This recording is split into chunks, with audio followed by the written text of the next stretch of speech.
Hello, everyone. Welcome back to Humans of STEMPeers. We took a short break in this series, but we are back with a new episode.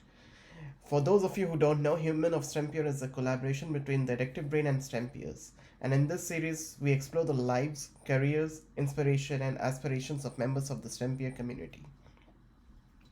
Our guest for tonight is none other than Dr. Awanti Sambarey. Avanti is a researcher and biomedical engineer at the University of Michigan, Ann Arbor. She completed her PhD from IISc Bangalore, India, and she is a mentor of the Association for Women in Science at the University of Michigan and co-founder of the STEM Times. Welcome, Avanti, and thanks for joining us today. Thanks so much for having me, Tuka. Happy to So, be. we are also very glad that you joined us. So, let's start by exploring your PhD work and your current work as a postdoc. Oh, sure, sure. So, I did my PhD in Professor Nagasuma Chandra's lab.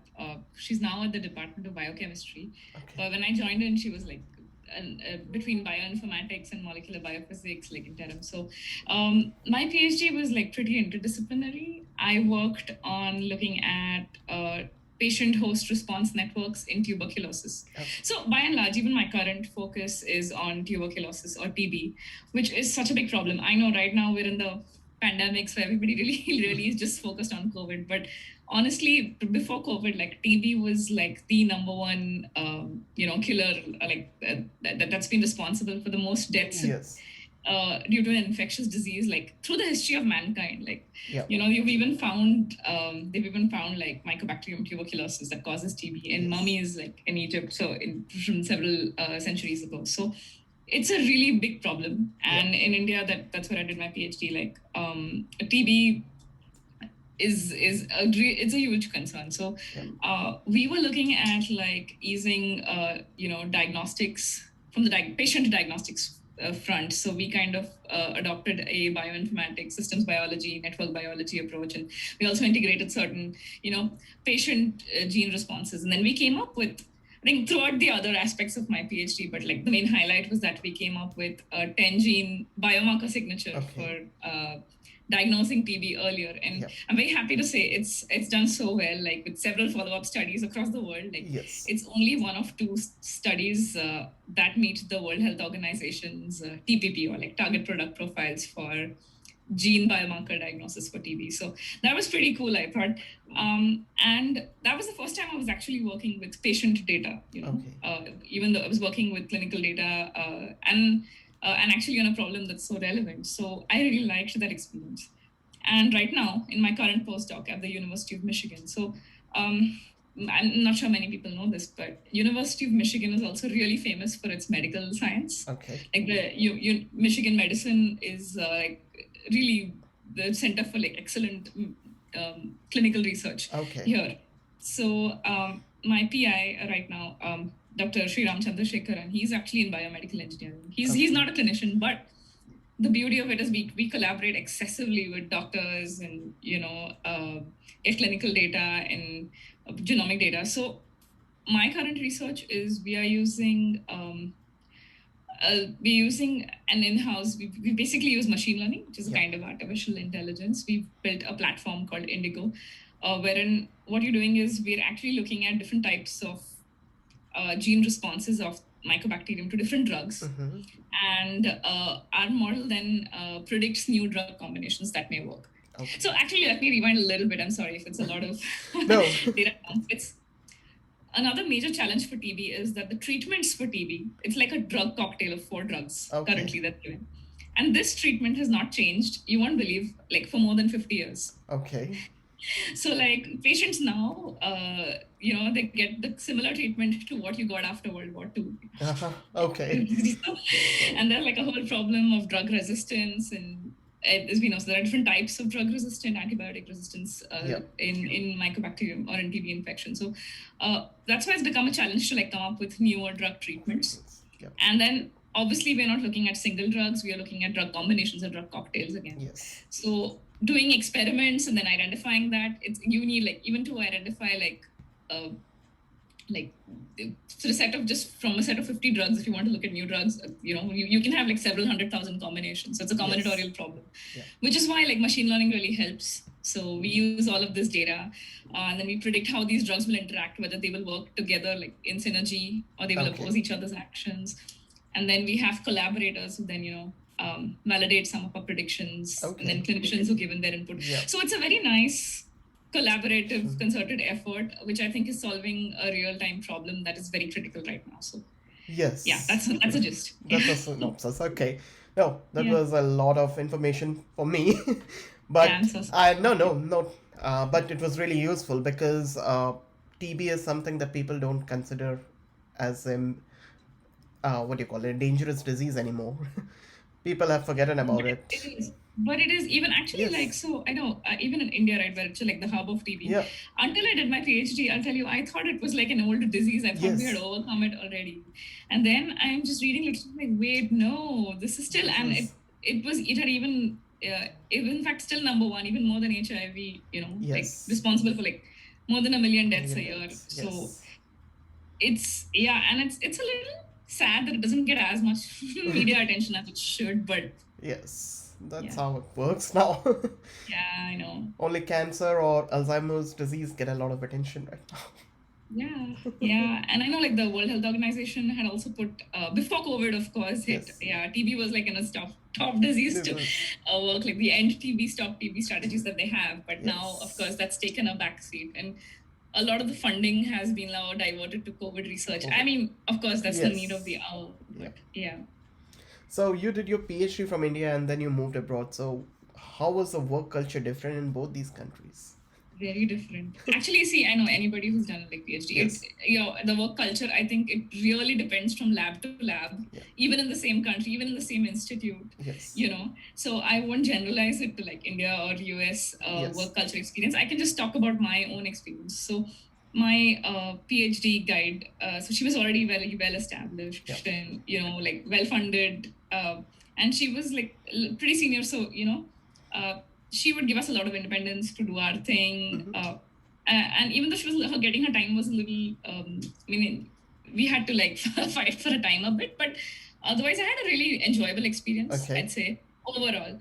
And then I moved, my husband worked in Michigan. He's not in academia, so he was working here. So which is why I applied for my postdoc here. And this is actually my second postdoc. So the first postdoc that I got was also at U of M here, but it was a completely different experience. So my PI didn't have tenure. He was also pretty young. And it was a very different experience seeing like a new lab start from scratch, which I think it's nice because you already see like this side of academia. Now you're actually seeing how it's founded from scratch and things like that. But the work environment in my first postdoc was very different, something that I was not expecting. I know I talk a lot about it as well, pretty open about it, but I suffered from a lot of imposter syndrome. I know that was even before I knew that there's a terminology like that.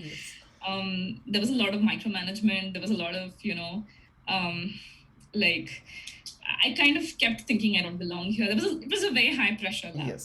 Very high pressure lab, which I did not expect. And then I kept thinking that there's something wrong with me. I don't belong here. And actually, that also coincided with the time I joined STEMPeers. So I think that's I owe so much to STEMPeers, and around that time, I was like pretty depressed. Like, I'm not using the word casually. I was diagnosed with depression because I just couldn't handle the difference. I wanted to quit, and then Ananda Ghosh, I think people know, STEMPeers founder, he gave a call for that if anybody is interested in launching like this Instagram initiative we're trying to branch onto Instagram, and me and a couple of other peers, we signed up for it. None of us even had an Instagram account. And even we had no idea what we were doing, but the whole thought of it was so exciting to be able to communicate science in an exciting way. We figured out the algorithm. We would even have chats through Facebook Messenger. We would discuss it, which was such an inefficient way of going about it. And that's how like the STEM times came to be. And then this was in 2017. And we began with like 30 followers back then, and now we're at like 11,500 followers. So it's not just about that. So that whole journey of mine began just I was trying to find my focus, and Yes. I would say that even though that was science communication, it was not related to my actual research I was doing. It just helped me realize that I'm good at certain things, and Yes. I have to say it gave me my confidence again. Yep. I got to meet so many amazing people on Instagram. Even you would know, right? Through the Yes. Addictive Brain, Yes. there are such amazing science communicators. Yes. There are so much people are doing so much exciting research, Yeah. and there are different ways of like there are science artists, Yeah. Definitely. illustrators, Yes. different consultants, science journalists, which I hadn't thought of. I would have never met if I was just focused on my lab or my postdoc. Yes. So anyway, coming to that, so that's what led to this, and it kind of helped me realize that okay, no, I'm all right. There are ways to come out of it. It helped me kind of gain my focus back. And after my contract ended, I did not. We mutually decided not to renew Okay. in that lab. And then I applied to this to Dr. Chandrasekharan's lab here in biomedical engineering because I liked his work. Yes. And I feel like out here, of course, I also understood. I had learned certain lessons about communication, Yes. how the communication style is different in India and here, and like I'm sure like in Indian PhDs, like sometimes if you don't have results, you kind of don't have your meetings until you have something to show. Yes. Whereas here, even like lack of results or like minor updates is what they kind of expect. Yeah. So these smaller changes in communication style is what I picked up, and with the renewed confidence and Yes. renewed love for science that I got from the STEM times, I kind of applied it to this postdoc, and I am absolutely loving it. Like 3 years into this postdoc, so yeah. Oh, awesome that you made your transition out of your depressing postdoc to a good postdoc position. I had the opposite experience. I was in a good postdoc. When I moved to Winnipeg, it went down, and then I left academics altogether.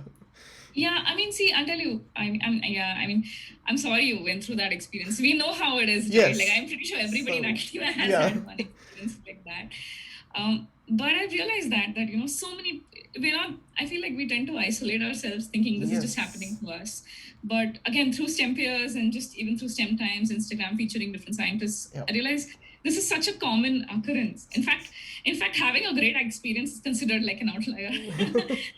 So more and Yes. more people are talking about it, and I kind of felt like I found a sense of community, Yes. both on Facebook, STEMpeers, and on Instagram through our, Yeah. and just it kind of helped because I know you previously featured Mansi Pethe Yes. as well. She's also one of the Yes. co-founders, and we were discussing that, just the STEM. Even though it was like science communication, we picked up so many other skills like Yes. management, Yes. and like working with different people from different time zones, conflict resolution, Yes. streamlining conversations on Slack. Like these are aspects that we pick up. I think we should give ourselves more credit for PhDs. Yes. So many transferable skills, which we don't really. Yes. We don't realize that we have these transferable Yeah. skills. Yeah. So, So that's I'm liking my postdoc, and even now I feel like whether I continue in academia or not, yes. I'm glad that I'm having this experience because now I can make a little more informed decision that's governed by my career interests and not just that like by that experience which left me a little scarred. So Thank God you're safe and you're well now. So you just touched that. I had some questions about STEM times, but you answered most of them. Just one more question: what does STEM time focus on? Also, we actually have it's a broad science umbrella. Okay.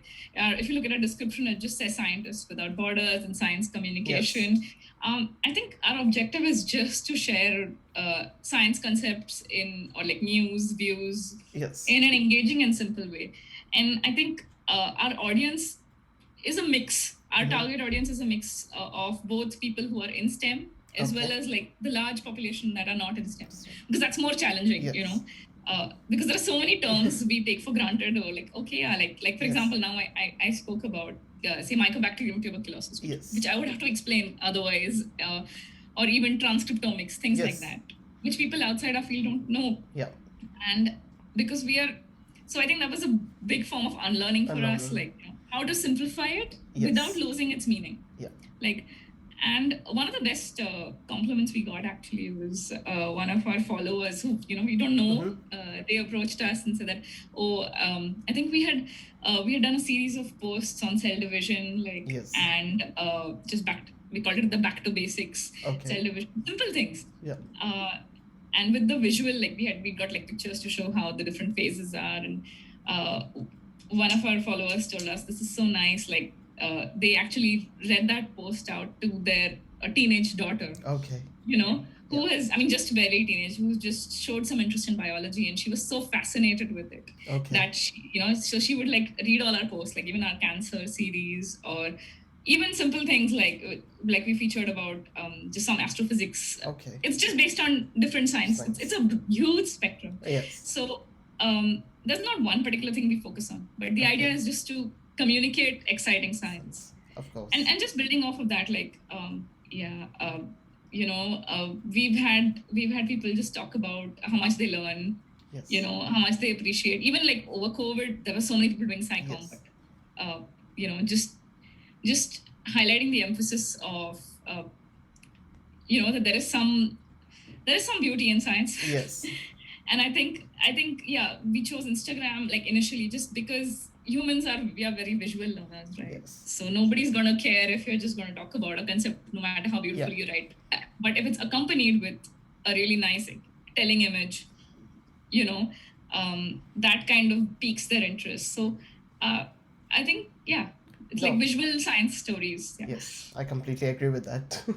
Yeah. So we touch based about artificial intelligence and machine learning in the beginning. So what's the difference between AI and ML? Oh, AI is like the broader terminology, but machine learning is just one subsection of artificial intelligence, where you're basically, machine learning is pretty, when you break it down, it's very boring. It's just like series of algorithms that you're actually using to build like a model, and you're training a set of data, you're training the model to learn certain patterns from that data. Yeah. And then when you give it new data and ask it questions, it can, make predictions. Basically, it's just like, that's the gist of it. Whereas AI covers like a much, much broader umbrella. Like, I don't know how I can break it down that simply, but yes, like ML is just, towards like the algorithm building, which can be applied, like many multiple ML, algorithms constitute AI as well. Yes. Okay. So, how has AI impacted the drug discovery process? A lot of people have different opinions about it. It's actually made it, because right now it has a lot of promise, is what I'll say. It has a lot of promise. And just like I was telling you, right, like screening new drugs is a very intensive process, and if you just do it experimentally, it's just impossible. Yes. You'd have to do at least 200,000 experiments just to identify like 4 drug combinations or so. Okay. From like a series of, so AI kind of makes it a little easier. So I would say AI you should consider it as a very useful complement to help you guide your experiments just to predict them. I would say that. Okay. Like I think by itself, AI is awesome. Like, and with time, of course, you're taking feedback, and these algorithms are just getting better and better. Yes. Yeah, but I don't know. I think you shouldn't look at AI and drug discovery in isolation. You should also look at traditional methods in together. Yep. The idea is for them to work together to help speed up the process. Yeah, like because we've seen, like for COVID, for example, like even just a simple vaccine. How much time it takes otherwise, whereas when so many minds work together, just with the need of the hour, and so many countries work together, like so many, it definitely accelerated the process. Yes. And I'm sure there were some AI methods involved as well in certain discoveries, some bioinformatics methods. I think, so that's what I'm talking about. I think, I won't be able to tell you like just code, 1 point example that only through AI we were able to do this. No, but AI has definitely helped, and that's the objective, I would say. Okay. I asked you this question because my company works in AI and drug discovery. Oh, should I? Okay, I'm so sorry. I should ask you actually what company are you working with? I work with Cyclica. It's a Toronto-based AI company. Oh, very nice. Yeah. So we can talk about that at the end. Okay, Definitely. sure. So, can you tell us about your latest paper, which was published in Nature Yeah, in scientific reports, right? Scientific Oh, so Reports? again, like what we in our paper, we basically looked at again like predicting. So like as I mentioned in my current postdoc, right, we're looking at developing new treatment combinations for tuberculosis, and especially with like the increasing drug resistance, right? Yes. So we're looking at designing new cocktails basically. Yes. So there are different factors that play. So we actually came up with a pipeline where you could look up how the pathogen, this mycobacterium, responds to individual drugs, train our model to look at these responses and then make predictions. Yes. And we also looked at host factors, like how these drugs, I know, as you would know, like pharmacokinetics Yes. and pharmacodynamics of drugs. Yes. There are different aspects that go into the final drug discovery process. Okay. One is how your bacterium is going to respond to it. The other is how the drugs interact with each other. Yes. Then what they're dosing is like how the host body responds to it. Yeah. So at this point, we focused on how the bacterium, what processes the bacteria it infects, as well as how the pharmacokinetics of these drugs influence their interaction. And then we came up with like an integrated pipeline that helped in new predictions. And we came up with like a nice scoring system, so synergy scoring system. And we cross-checked that with clinical data, so there's a lot of electronic health record information available for patients where you have got their history, what complications they had, what treatments they were given, how long they were given, and what was the outcome of treatment, were they successfully cured or not. So based on our predictions, we kind of like validated with how well it correlated. For example, if our model kind of predicted that drugs X, Y, and Z work super synergistically, or worked very well together, Yes. We expected that to correlate with like a faster treatment time, or like a more positive clinical clearance outcome.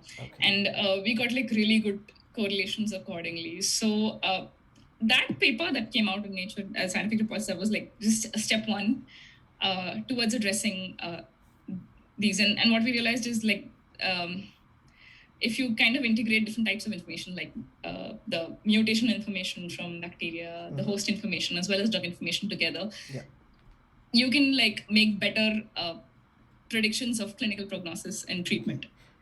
And currently I'm also working on, again, using clinical health records, and we're also working with some radiologists, to see how these drugs interact in the lung, and just in different TB is characterized by different, what's the word I'm looking for, like the granulomas, or like just different phenotypes, and how these drug interactions are impacted by that environment. All of this goes into determining new drug predictions. So yeah, that's kind of where we're working on. Okay, interesting. So I saw that you also are a mentor at Girls Who Code. So what is your role at Girls Who Code? Oh, so Girls Who Code, for those who don't know, is like, it's a super fantastic organization. So it was started by Reshma Saujani. She's based in New York, I think, right now. And Girls Who Code began as a nonprofit there. So the objective is you're actually mentoring young girls, high school girl students, to program in Python. That's one aspect, but also, I mean, Python is right now our language of choice, but otherwise, I mean, it's about to encourage them in programming, as well as mentor them to actually get them excited about roles in tech. Because what we observed is there's a lot of bias, about women in engineering, at least here in the United States. So because even now, when we spoke to some of the students, and they talk about how when they were growing up, there was so much bias about it, just engineering being only for boys, and not so much for girls. So a lot of them just lose interest, or they're not really encouraged to pursue them. So our objective is just to get them to, take interest. And we also have people come up, like women programmers or women in tech, come and speak to them and mentor them and talk about our journeys. So my role at GWC, at University of Michigan, we also have a branch here, which was started just 3 years back. And I've been associated with them from the start, like as a facilitator or teacher. is just to help encourage them that, what programming is about, what different career aspects they can choose, and just the fact that technology is also open to them. Yes. Tech careers are also open to them. Yeah. Because you'd be surprised. I mean, there are certain things we take for granted, but how much of a role social conditioning plays into that? Yes. These, like the biases, I did not give any of these a thought, until I actually interacted with people here, and then I realized, yeah, actually, all of these stereotypes that they came up with, they had to unlearn about what careers are more suitable for girls, what are more suitable for boys, and just to keep a positive mentorship experience. Okay. And we also give them certain projects. Okay. We have them partnered with certain labs if they want to do summer projects in different computational labs. Get them excited about research problems, how you can apply skills. Interesting. So as we are talking about mentors, I will shoot 3 questions and back to back. So, sure. Are mentors important? What roles do mentor have in someone's life? And what is your mentorship mantra? Oh my goodness. Okay. Are mentors important? Very absolutely. So, I mean, the way I would say it, like, of course, they're important in your life. There are many people who are important. Yes. Of course, because any of us, as we know, right, like just both of us, when we spoke about our postdoc experience, right, we've had experience with positive mentors and with not so positive mentors, and each of them leaves such an impression on us. Yes. So even right now, at well into adulthood. So, but more so when you're like in your growing formative years. I think with people coming from different backgrounds, different struggles, if they meet like the right mentors, it's just about giving them the right encouragement. And without it, you see, we can't push as a mentor. Also, you can't push someone to follow a career that you see for them, right? Yes. It's just helping them realize that they have potential to do certain things. Because along with Girls Who Code, I've also been a mentor with the Freedom Employability Academy, FEA. I know they also work with STEMPeers, and you realize that high school students and people from so many different backgrounds, they have really big dreams. It's just that sometimes there are so many limitations, be it financial or social or otherwise. And there are so many naysayers that they meet in their life, that having some positive mentors, it really creates a very big impression, and it helps them. Because so I definitely, just to talk about what role do mentors play as well as mentors are important. Yes, I think the way I see it, this is going to sound very cheesy. Yeah, I truly believe it's like, I think mentoring is like just gardening. You're kind of like nurturing, and you're. It's not just about planting seeds and watering, right? It's also making sure it's a whole journey. Sometimes, the plants grow, don't grow. Like it's just nurturing and conditioning to see like this beautiful journey of growth. Yes. And if you can play a small part in that, I think that's really helpful. It doesn't just necessarily have to be with students, right? I feel like with STEMPeers, I consider like Ananda, Abhinav, all of the peers also as some kind of mentors, because I've learned so much from them.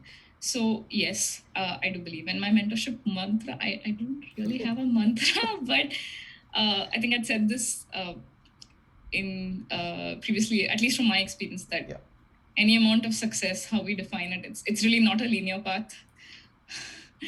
And it's just very personal. Yes. So like, just if you're listening to even both of our conversations, right, like just from wanting to be in academia to switching labs to there's so many unpredictabilities that come into play. There's no linearity. So I feel my mantra is not to like be too focused on one outcome as okay, this is, if I do this, I'll be successful, or if you do this, this is what you mean by that. No. It's just eventually just about being happy, or like being at peace with yourself, and that's all. It's just being better than who you were the previous day. I'm sorry, that's a lot of no, those are useful tips or useful mantra. So what's the best way to disseminate science in this current situation or in general? I think there are many. Now I would say like social media is a blessing in this case. I know, and especially more like when there's so much misinformation, as we've seen, with it goes. But along with the misinformation, there's also like really good information gone as well. So there's not one particular way, but yes, I do think that scientists, you don't have to be a science communicator or science journalist to actually communicate. I think Yes. scientists need to step out of their comfort zones. You step out of your ivory towers, talk to people around you. Yes. More and more people are doing that, Yeah. especially with the whole anti-vaccine, COVID Yes. vaccine, like misinformations. People are going to have questions, and Yep. they're right in their way. Yes, they should know what they're taking in their body. They should know why. I mean, I'm Yes. talking about the vaccine here, but Yes. so I feel as scientists, it is not our job to judge or mock them or say, oh, how do you not know? It's actually, you should see these as opportunities to truly convey in ways that are more creative. It's a challenge. Yes.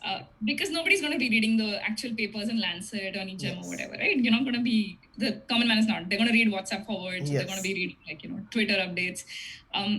So it would be, I feel, one way is to make it, just look at the key takeaway messages, break it down. Yes. Simplicity, I think. Simple messages. And yeah, I feel like having visuals really helps. It can be like flowcharts, or it can be images. It doesn't have to be scientific images. It can just be anything you're making, like cartoons or, but yeah, I think visual aids really help. Or even TikTok. I know people are doing that now. So, yes. but yeah, these things which I think a lot of scientists, earlier at least, used to be a little bit, oh, I'm not doing that. It's not real science, or a little bit.